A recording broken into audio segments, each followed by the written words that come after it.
mimpi-mimpi mereka itu intinya lebih ke yang utama adalah kesejahteraan masyarakat sini, kemudian ke arah sosialnya. Hal ini sudah terbukti dengan kegiatan ini yang ada saat ini. Pengelola sendiri secara tidak langsung memang tidak mendapatkan apa-apa. Artinya ketika ada pengunjung datang dan sebagainya itu hanya toh parkiran, itu pun pengelola hanya mendapatkan bagian dari yang memiliki tanah itu ya, kurang lebih seperti itu ya. Selebihnya memang tidak ada.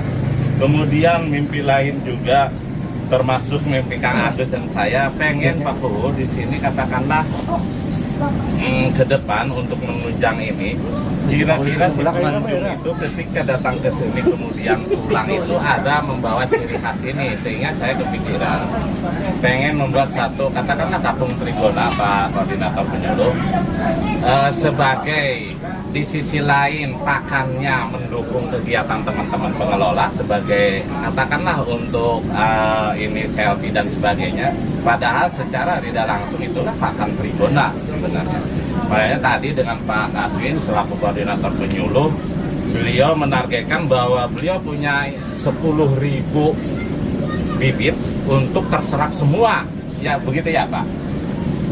Mangga nanti pada waktunya saya berharap teman-teman pengelola itu bisa memberi masukan termasuk keinginan dan sebagainya. Sebagai pembuka barangkali seperti itu gambarannya. Untuk selanjutnya saya mohon arahan dari Koordinator Penyuluh Pak Kaswin. Mimpi-mimpi itu teman-teman di sini bisa terwujud dan mohon bimbingan mungkin ke depannya. Untuk itu mohon Pak Kaswin untuk mengawali di acara sesi ini. Mangga Pak. Apa yang disampaikan oleh Pak Ujang, memang perlu ke depan kita membuka luang usaha ketika peluang-peluang ini ada.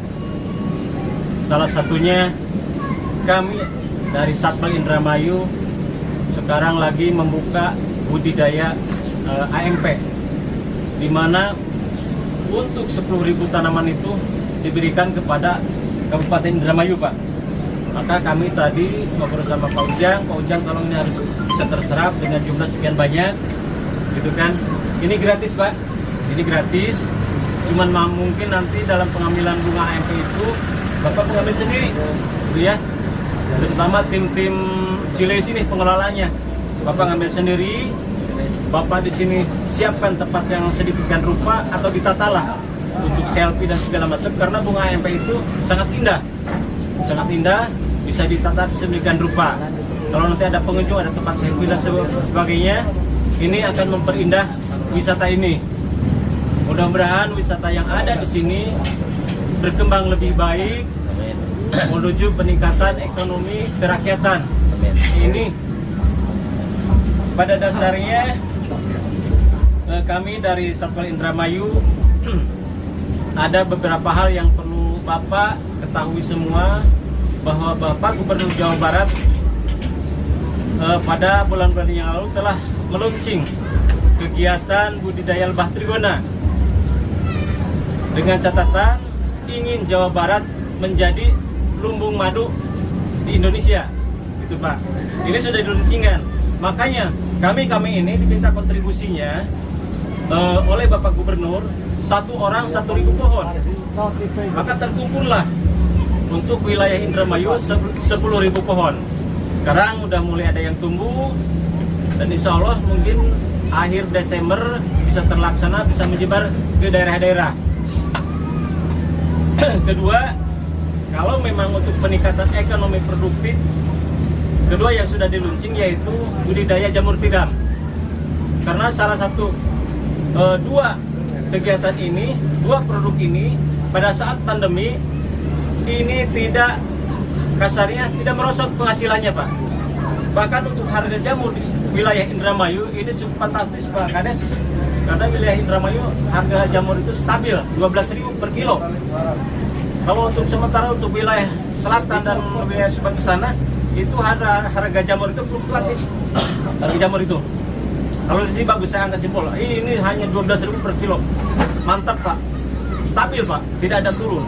Ini kehebatan Indramayu. Dan kebutuhan jamur tiram di Kabupaten Indramayu itu 2 ton lebih, bahkan kekurangan di pasar Indramayu.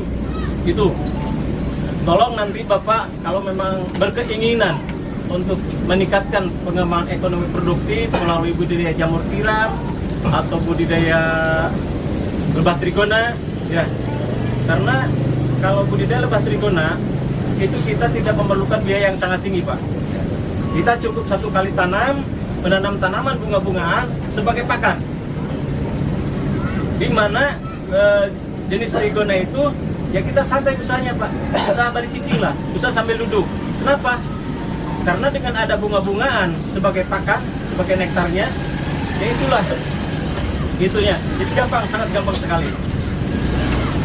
Gambaran ke depan, Pak Lurah dan seluruh kru yang ada di sini, kami mohon untuk kegiatan GTTPP ini jangan hanya sekedar seremonial Pak, terus lanjut. Karena kenapa? Dengan banyaknya pepohonan, kita menghasilkan oksigen yang cukup segar Pak, dibanding dengan Kabupaten Subang. Ini masih segar, udaranya masih bagus. Kalau di perkotaan, waduh, udah cukup pengap Pak, panas, ngap. Ya, di sini masih bagus Pak. Bagus. Saya kira kegiatan penelahannya di wilayah ini dari mulai masuk ke sini cukup bagus.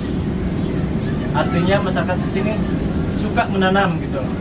Artinya dengan kegiatan penanaman kita dapat menghasilkan, bukan saat sekarang yang dihasilkan, akan tetapi di kemudian hari baru kita bisa menikmatinya.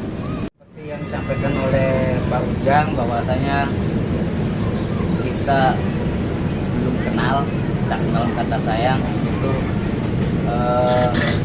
dan coba jelaskan memang selama ini jangankan bapak gitu ya, di kelas pejabat juga masih belum paham atau belum mengerti betul apa itu dinas kehutanan, apa itu perhutanan, yang sering menjadi apa ya, kesalahan gitu pengertian antara perhutani dengan dinas kehutanan. Kami ini dari dinas kehutanan Pak, Provinsi Jawa Barat. Sebelumnya ada dinas kabupaten, dinas kehutanan dan perkebunan Kabupaten Indramayu. Setelah 2016-2017 awal Undang-Undang 23 terkait otonomi daerah, kewenangan kehutanan itu dipindahkan ke provinsi, yaitu di Dinas Kehutanan Provinsi Jawa Barat. Nah, Dinas Kehutanan Jawa Barat ini begitu luasnya sehingga perlu adanya cabang dinas sebagai anak cabang yang untuk mengelola per wilayah. Itu ada 1 sampai 9. Nah, kita itu berada di cabang dinas kehutanan wilayah 9 yang membawahi wilayahnya Sumedang sampai Indramayu. Apa tugasnya? Tugas pokoknya terutama yang menangani perkehutanan, ya, terkait dengan kehutanan mulai dari laut sampai ke gunung yang berada di luar kawasan hutan. Ya, beda tadi apa yang disebutkan dengan perhutani. Kita lebih fokuskan ke luar kawasan hutan. Luar kawasan hutan itu ya tadi di luar hutan negara Pak ya, di luar hutan negara. Kalau di sini ada nggak ya perbatasan hutan? Nggak ada ya? Nggak ada ya. Nah, kalau mungkin tetangga terdekat lah kayak di Risi Dana. Nah, itu ada HGU juga ya. Nah, itu yang seperti itu Pak. Terkait dengan perhutani tadi, itulah yang diberi kewenangan untuk mengelola kawasan hutan negara Pak ya. Nah, cuma kadang-kadang karena perhutani ini munculnya memang dari zaman Belanda sudah ada, jadi pemahamannya itu yang namanya kehutanan itu dia larinya ke perhutani, pemahamannya. Padahal dia hanya ditugasi kewenangan untuk mengurus, mengelola hutan negara yang di sana. Nah, mulai saat ini setelah diberikan informasi seperti itu, mudah-mudahan ke depan tidak salah komunikasi, salah informasi ya untuk terkait dengan pengelolaan di sini. Perbedaannya di situ. Kami tadi sudah bincang-bincang di lapangan. Ini perlu ditingkatkan Pak dalam hal legalisasi. Ya. Nah, tadi apakah nanti karena ini sebenarnya couplingnya BBWS, sehingga perlu ada kerjasama dulu, komunikasi dulu dengan BBWS. ini sudah sesuai protap belum gitu. Ini mau dikembangkan, mau diperlebar atau mau ditingkatkan manajemennya gitu. Nah ini perlu ada dukungan secara tertulis. Nah, payung hukumnya apakah nanti cukup dari dari BBWS saja menunjuk gitu, atau tadi dimasukkan di dalam katakanlah kayak keputusan desa atau PRDes atau apa gitu. Sehingga ketika sudah ada aturan payung hukum, ketika Bapak memungut sesuatu itu ada dasarnya, tidak perlu khawatir, tidak perlu takut digugat oleh pihak lain. Misalkan contoh Pak, kayak di Karangsong itu dinaungi dengan peraturan desa dan itu ada turunannya lagi, sehingga ketika dia memungut dengan tiket masuk ke wisatanya, dia sudah berani untuk melakukan itu, seperti itu. Contoh kalau yang sekarang lagi rintisan itu di Junti sama di ini Kanahal di area dan di wilayah Pak Niki. Mentong. Bukan yang di ini, yang di Sumbermas. Oh, Sumbermas. Nah, itu dasar hukum ininya belum tertata dengan baik sehingga masih agak susah untuk mengumpulkan atau mengambil katakanlah retribusi seperti itu. Nanti ke depan kan tentunya bukan hanya sekedar retribusi sampah saja, Pak.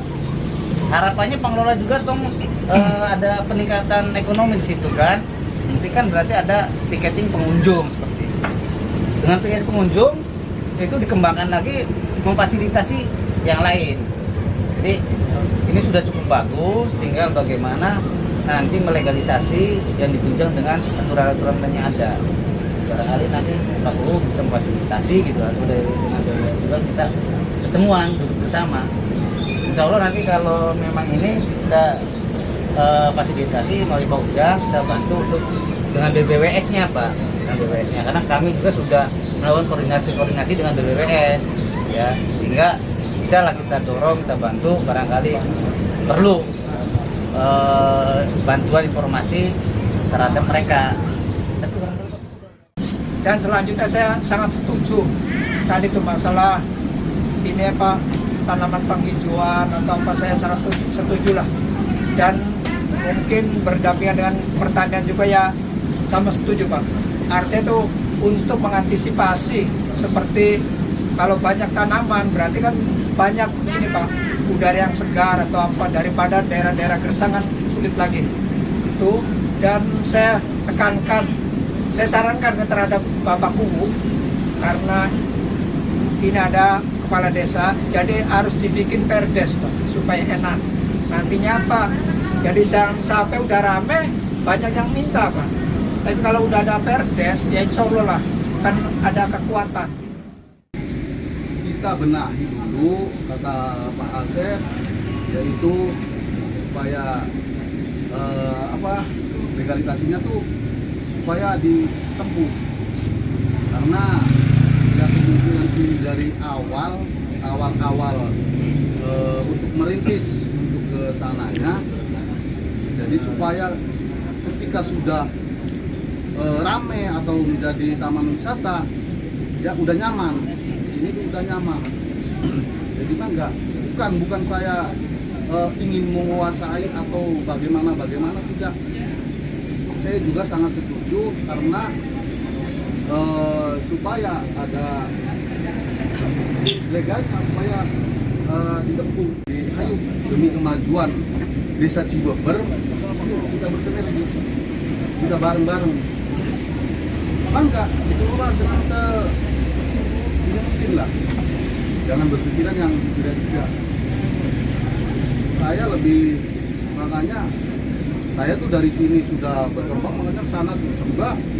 Emang udah target dari awal pencalonan saya untuk di Cilais itu untuk taman wisata, bukan di sini saja, sana juga pengennya jadi boleh perkemahan dan apa.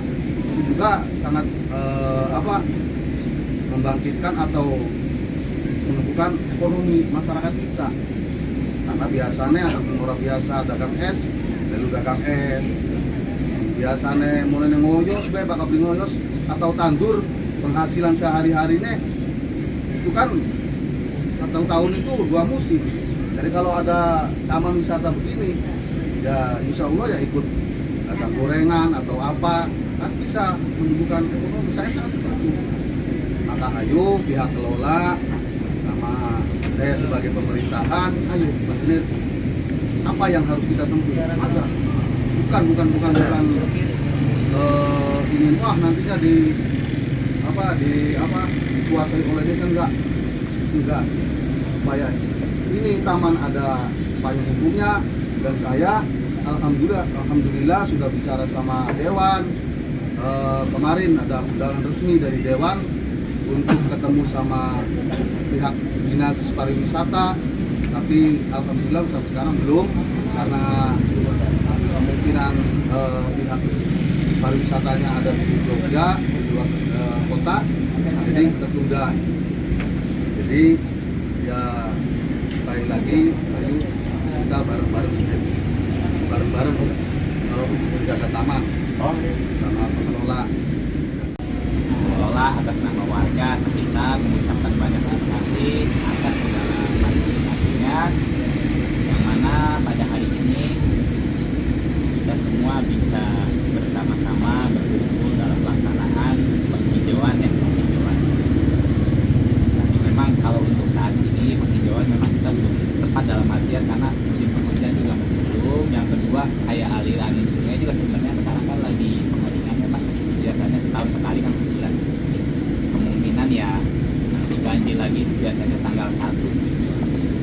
Iya, jadi kemungkinan untuk saat ini ya bisa dibilang tidak seremonial lah, karena untuk penanaman yang lebih ininya mah kita kan perlu butuh perawatan, terutama untuk air. Jadi sebelum saya berbicara panjang lebar, mungkin saya juga seperti Pak Ujang lah, sedikit cerita. Jadi kenapa sih sampai sekarang kita tuh adanya pengelola, adanya pengurus taman. Jadi berawal dari normalisasi aliran Siduk Praja ya, kalau nggak salah 2015 dan kelar waktu itu 2017-18. Kalau dulu Ciles itu fungsinya hanya sebagai irigasi saja, bendungan. Cuman kita juga nggak tahu, tiba-tiba dari sana ada istilah ngebangun taman gitu loh Pak. Jadi bukan hanya fungsi irigasinya saja, tapi dari pihak pengembang juga ternyata dibangunin taman gitu. Sebagai BBWS-nya ya? Iya, dari BBWS-nya. Akhirnya kalau dulu memang Ciles fungsinya sebagai fungsi irigasi saja dan tidak ada yang namanya pengunjung seperti sekarang, tidak ada. Nah, berhubung sekarang adanya taman, semakin ramai pengunjung, pedagang juga semakin berdatangan. Akhirnya kayak kita yang di sini sebagai pihak pribumi ya, pihak pribumi ini kenapa sih ada sumber daya alam yang harus kita manfaatkan, kok kita nggak bisa manfaatin? Sedangkan kita kebanyakan kena efek aja gitu, imbasnya aja. Buktinya kalau banyak orang, banyak pengunjung, banyak pedagang, imbasnya sampah. Nah, akhirnya kita bersama teman-teman, khususnya ya warga sekitar, bagaimana kalau kita menyikapi supaya yang pertama tujuannya adalah taman juga tetap terjaga untuk dari segi kebersihan. Yang kedua, kita bisa meningkatkan nilai ekonomi lah untuk warga sekitar, kan bisa berjualan dan sebagainya. Jadi untuk saat ini kenapa sih adanya pengelola? Mungkin kita menyikapi dari beberapa faktor tadi saja. Adapun pengembangan, tapi itu nanti kita harus koordinasi dengan pihak-pihak terkait. Mungkin itu mah ke depan saja. Jadi ya pangapunten Pak Hu, apa yang dikatakan oleh Pak Hu tadi, belum ada komunikasi dengan pihak desa. Yang pertama kita juga baru merintis. Yang kedua juga Pak Hu kan baru istilahnya baru menjabat. Kita sebenarnya sudah ada ADART pengelola di situ, dan waktu itu kita sudah berkoordinasi dengan UPC sebelumnya. Jadi adanya pengelola, adanya pengurus, kita sudah dituangkan dalam ADART. Di situ kita masih mengetahui UPD. Waktu itu UPD-nya adalah ya Pak Budi Setiawan. Jadi untuk yang baru mungkin kita baru sekedar speak dengan ya mungkin dengan Kang Abu waktu itu ya, sebagai perwakilan desa kita udah ngomong-ngomong untuk meningkatkan ditindaklanjuti bagaimana untuk langkah ke depannya mau dibawa kemana, kepengurusannya kita juga masih bingung. Jadi mungkin kami perwakilan dari pengelola mungkin itu saja sekedar cerita bagaimana sih adanya pengelola dan sebagainya untuk saat ini. Adanya pula tentang Taman Cilai sudah diungkapkan oleh kampusnya ya. Jadi awalnya sebenarnya di Blok Cilai itu ada sekumpulan pemuda ya yang bernama IPIK, Ikatan Pemuda Islam Cilai. Jadi dari situ ya mungkin atau desa tidak mengetahui atau bagaimana, mungkin saya mohon maaf. Jadi dari dulu di Blok Cilai ini sebenarnya sudah ada kumpulan pemuda. Pokoknya pemuda itu dibentuk menjadi sebuah kumpulan. Jadi tujuannya apa? Jadi tujuannya itu supaya mempersatu antar pemuda di Blok Cilai. Dan alhamdulillah kebetulan untuk seksi ekonomi kreatif itu ada jatuh pada Pak Husni, saya dan Kang Arif. Awalnya kita berdua bertiga rembukan dulu bagaimana nih supaya memunculkan ekonomi kreatif itu yang bagaimana. Nah ya setelah ngumpul ide-ide, nah gimana caranya kita memanfaatkan sumber daya alam yang ada. Kebetulan di sini sudah dibentuk oleh taman oleh PT Berantas. Nah, dengan mengupayakan sumber daya manusia yang ada khususnya Blok Cilai, ayo kita berpikir. Nah setelah itu barulah kita bentuk, entah itu mungkin kata Pak U belum ada, bukan dari Pak U sekarang ya, Pak U sekarang belum ada tembusan. Jadi kita bentuk, sebenarnya kita itu apa ya, mimpi kita itu bagaimana supaya pemudi di Blok Cilai khususnya pada umumnya di Desa Cibober ini bisa mendapatkan penghasilan tambahan, terlebih mungkin penghasilan utama dari pemanfaatan sumber daya alam yang ada. Nah, makanya dibentuklah pengelola taman. Dan akhirnya kita juga dengan sekumpulan pemuda itu kita bentuk tim yang ada di lapangan untuk mengurusi tadi kebersihan, nanti untuk jaga-jaga mungkin alokasian parkir dan segala macam. Nah itu awalnya. Dan alhamdulillah sebenarnya bentukan pengelola itu kami sudah bentuk di bulan Juni, khususnya ya, bulan Juni, karena kan Juli kan kemarin terkait PPKM. Juli itu terkait PPKM, kita aktivitasnya agak vakum, kita off, mengikuti himbauan dari pemerintah tentang PPKM. Nah, bergerak sudah berangsur beraktivitas kembali yaitu pada bulan Agustus. Dan alhamdulillah semangat pemuda itu sangat tinggi, Pak. Semangat pemuda sangat tinggi tentang apa yang kita sudah rempukan tentang bagaimana menciptakan ekonomi kreatif. Nah, dan mohon maaf saya juga kepada Bapak Bu Tobi'i yang sekarang terpilih.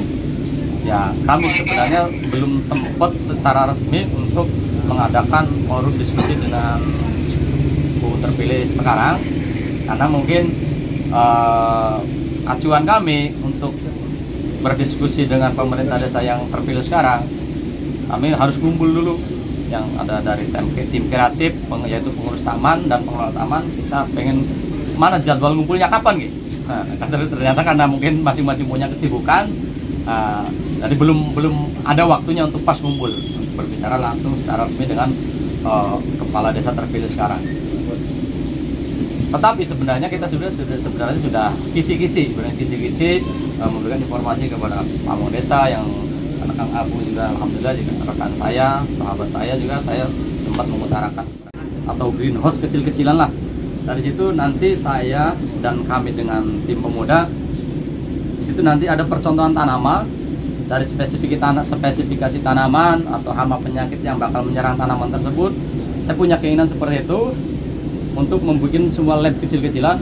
Nah itu nanti bisa menjadi edukasi buat generasi muda di masa akan datang. Nah dari situ dengan adanya lab pertanian tersebut, ya itu bisa juga sinergi dengan adanya taman wisata.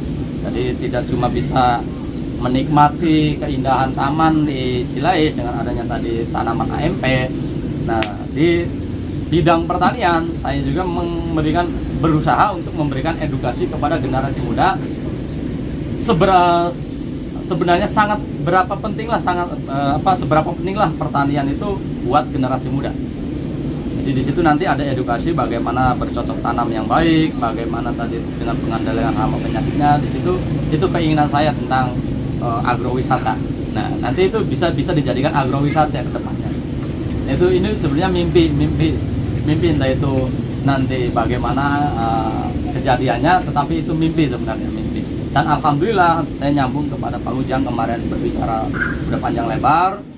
Kami tahu ini kami masih banyak perlu bimbingan tentang penataan yaitu taman dan bagaimana tentang penghijauan.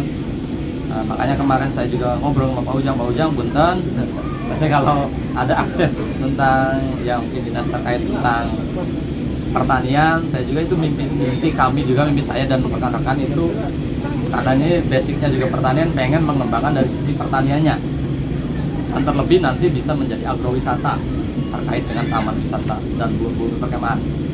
Nah itu sebenarnya. Nah untuk selanjutnya mungkin saya perwakilan dari tim pengelola dan pengurus taman, alhamdulillah saya mendapat support dari dinas kehutanan. Kami ke depannya juga, kenapa kami kemarin juga ketemu dengan pengelola itu sebetulnya bukan acara resmi, saya main ke taman, nah oleh pengurus dipanggil. Nah, karena menindaklanjuti adanya gosip-gosip yang nggak jelas ya, katanya takutnya ada antara pemerintah desa dengan yang baru dengan ini, takutnya taman ini direbut dan sebagainya lah.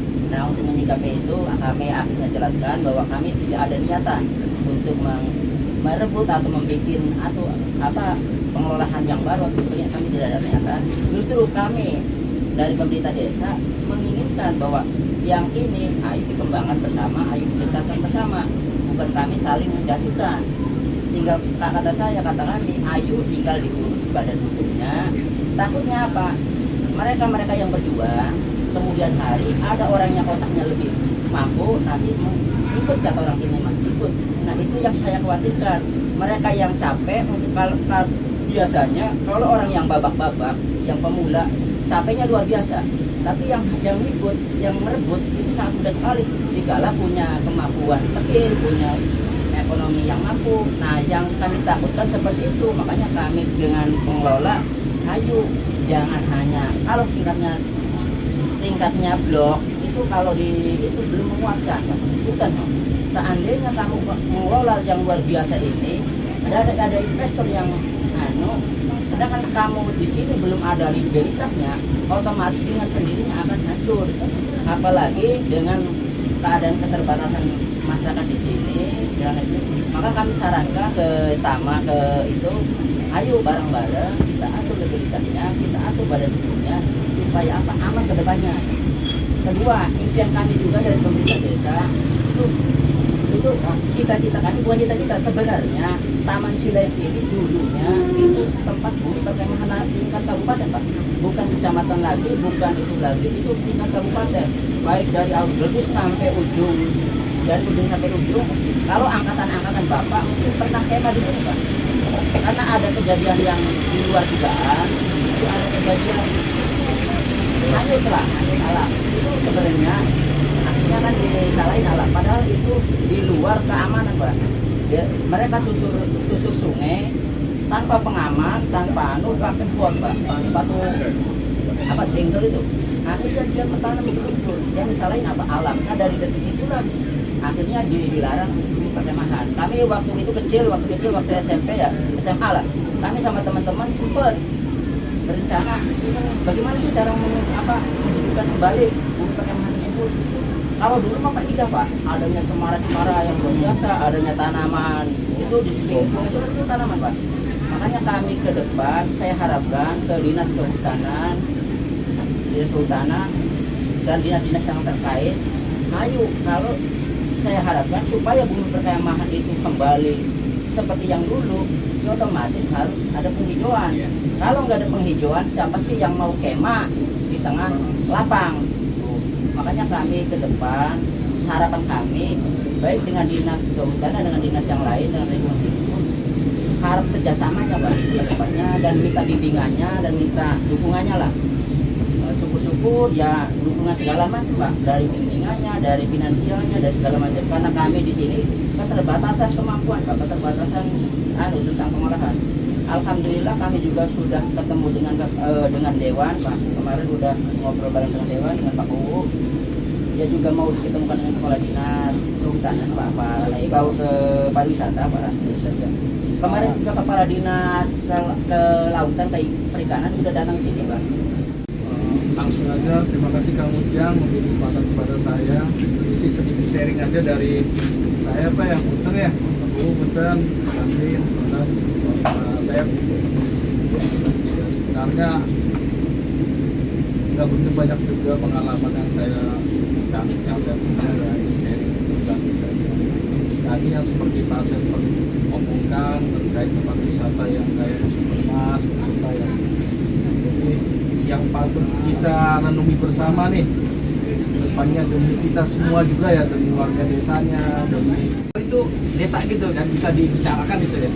Nah, jadi memang itu yang harus dihindari gitu, karena kalau nggak sampai kita selesaikan, yang rugi ya masyarakat desa itu sendiri Pak Bu, karena potensi itu bagus nih. Saya lihat berawal dari ceritanya Kang Usni ya, berawal dari bendungan, kok bisa jadi begini nih, udah luar biasa nih. Seperti ini nih kan jarang juga yang ada kan, kayak di Karangsong ya wisata pantainya, kayak di Sumbermas wisata pantainya, ya ini wisata bendungannya lah sama tamatnya ya. Nah itu mangga dijaga sinergi lah antara perangkat desa, warga, pengelola, gimana caranya ini jadi mesejahterakan warganya gitu loh, masyarakatnya, jangan sampai ada konflik atau jangan sampai ada irisan lah, karena kasihan kalau terjadi konflik atau irisan kan terus itu ya desanya sendiri. Dari sisi penataan ruangnya tadi Kang Ujang bilang kebenaran BBWS memberi ruang, walaupun ruang juga pasti terbatas ya, karena mereka juga memikirkan untuk pemeliharaan nih, untuk ke depan normalisasi sungainya pastinya kan. Nah cuma kita manfaatkan lah sekiranya pohon-pohon yang memang kondusif untuk wilayah tanggul kan. Nanti kaitannya dengan perangkat desa yang memang pohonnya kalau bisa jangan berbuah, jangan yang bernilai ekonomi tinggi, ya itu memang kebijakan kearifan lokal sininya ya bangga itu sih. Nah mungkin dari sisi kita kehutanannya kita bisa bantu seperti Kang Ujang bantu lewat kita pengencana, mungkin kedepannya mangga Pak lanjutin aja Pak, dan pengelola misalnya usulan dari desa selembar kertas saja minta bibit apa mangga sampai ke Kang Ujang, nanti kita bisa bantu kalau seandainya ada bibit-bibit itu, makasih banyak sumbernya juga untuk masalah bibit tanaman ya kedepannya ya. Tapi intinya sih satu lah, saya sih berharap jangan sampai Indramayu itu rawan dengan irisan loh Pak. Saya tuh kesel lihatnya. Yang rada mending eksis tuh Karangsong aja tuh saya. Yang lainnya hampir semuanya getrik tuh. Getrik gitu semuanya tuh. Itu Indramayu itu khasnya tuh. Saya bingungnya kenapa Indramayu selalu begini gitu loh. Selalu ada irisan-irisan gitu loh. Nah ya komunikasinya harus diperat Pak. Jangan sampai nggak ada komunikasi loh. Ya yang muda, yang mungkin pihak pengelola kan muda-muda nih, yang ngelondok yang tua nggak ada salahnya kan Pak ya, ngelondok ke Pak Kuwu, karena biar gimana pun juga yang punya wilayah Pak Kuwu, atas tanda tangan Pak Kuwu juga lah bisa nyundul ke atas nih, gitu. Jadi ya sama-sama saling memahami perannya lah. Ya pesan kita sih itu aja gitu Mas ya, Pak Kuwu ya. Jadi kalau jangan sampai inilah gitu lah, itu aja intinya. Sebenarnya banyak hal yang perlu disampaikan Pak ya, apalagi ini masih baru diurus, sehingga perlu banyak masukan, perlu banyak studi banding terkait. Jadi kalau dibatasi 2 menit kayak nggak cukup sebenarnya. Tapi kita cobalah intinya saja.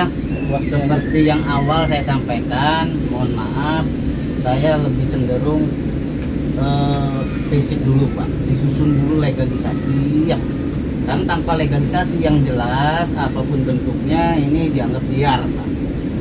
Ya, dianggap liar. Ada pungutan, ada apapun susah nanti. Jadi legalisasi tolong ditempuh. Terus bagaimana set plan-nya? Ya tadi. Jadi sebelum kita ada bantuan atau mengusulkan ke sana, kita benahi dulu bawahnya dulu, set plan-nya bagaimana, ini mau digimanain, mana sih yang mau kan dibangun nih, apa begini doang. Jadi situ Pak, apalagi terkait punten, ini sebenarnya wilayah BBWS itu ada aturan mainnya Pak. Jadi ini apa sungai besar, sungai kecil 50 meter, kita nggak boleh dibangun Pak. Ya, dalam catatan bangunnya bagaimana gitu. Permanen, semi permanen. Nah, jangan sampai tadi Bapak sudah jeripaya dan sebagainya, akhirnya dengan harus ikhlas ya harus digeser, ya digusur begitu. Ya kemarin juga BBWS tujuannya itu tidak. Nah, bener Pak, iya nanti. Artinya saya menggarisbawahi dulu itu dulu ya. Nah, itu ada aturan-aturan main di sana. Kalau terkait penanaman juga Pak ya, jadi dibenahi dulu deh, fikkan dulu, udah ada ADART ya, siapa saja, mana daerah mana di set plan-nya tadi itu, mana yang mau ditanam di mana yang mau dipedagang di mana, silakan, begitu, sehingga punya modal untuk mengajukan gitu. Insya Allah kalau masalah hubungan keluar ya, ketika ininya sudah bagus, sudah tertata dengan baik, dengan aturan yang cukup lengkap, kita tidak sungkan-sungkan untuk menjembataninya Pak ya. Jadi saya arahkan nanti deh, itu mah gampang ya. Untuk berikutnya kita ngobrol lagi deh. Tapi saya minta ininya dulu deh, benahi dulu. Ya, tadi saya juga nggak enak ternyata ibaratnya ada miskomunikasi dengan Pak Bu, ternyata Pak Bu juga baru ya Pak ya. Saya pikir kan udah ini nih. Itu saya benahi dulu. Jadi permohonan Pak Ujang saya cancel dulu Pak terkait informasi tadi berikutnya. Tapi di sini benahi dulu. Kalau masalah saya malah nggak setuju kalau tanaman apa itu bukan buah gitu, malah nggak setuju malah. Iya benar. Ada Pak, ada cara-caranya, ada titiknya buah yang bagaimana kan begitu. Terus tadi kenapa dulu itu ditebang? Yang ini yang nanam, yang ini yang nebang, terus ini yang manen, ya karena tadi dasar aturan main Pak, ya dasar aturan main gak tertuang di situ. Berapa kontribusinya ke yang nanam, berapa kontribusinya yang nebang, berapa kontribusinya ke pemilik lahan BBWS atas bro, di situ nggak mateng Pak, sehingga ketika prung ada hasil, nah di wekpok Pak, wekpok kan. Nah itu dulu Pak, menurut saya dasarnya dulu dibangun. Kalau rumah bangunan mah itu pondasinya dulu, coba dibenerkan dulu sih. Mimpi boleh, tinggi, tapi itunya tuh atur dulu yang benar gitu. Ketika pondasinya oke, merangkaklah ke ngamain bangunannya. Nah, kalau yang tadi harapan Kojang, insya Allah saya bantu Pak. Iya, masalah nanti kalau bisa CSR Pak, ya Bapak jangan terbatas pikiran dari pemerintah aja. Tapi CSR harus masuk ke sini. Lihat dulu potensinya mana yang kira-kira setempat ada ya. Terus tadi Pak Ku jangan alergi nah. Minta tolong dari ADD juga. Masukkan ke sini. Tuh. Terjamin seperti itu Pak. Insya Allah Pak ya. Siap. Jadi saya pendek karena 2 menit nih, nggak cukup nih 2 menit. Itu dulu. Nanti yang lainnya kita berbagi pengalaman. Saya bukan mau menyombongkan diri bukan, tapi saya ikut ngurusi lah yang namanya Junti Jumat, namanya Eretan-wetan, namanya Tiris, namanya Kerangsong. Berbagai permasalahan. Klaim Pak. Ya, kalau udah ada gula, ada semut. Itu klaim Pak. Gunya ngeklaim, dari sini ngeklaim. Putek Pak, yakin lah putek. Kita jamin putek Pak. Apa kuncinya? Dasar hukum Pak. Ya, Tiris itu karena dasar hukumnya nggak kuat, digoyang sedikit saja bingung Pak. Bapak mau sekarang apa namanya tadi retribusi sampah itu bisa digoyang. Dasarnya Bapak bisa ngambil itu bagaimana? Kalau wartawan datang Bapak tanya dasarnya Bapak bisa ngambil mana? Itu ilegal pemungutan, bisa kena pasal. Itu dulu Pak kaji. Ya, minta tolong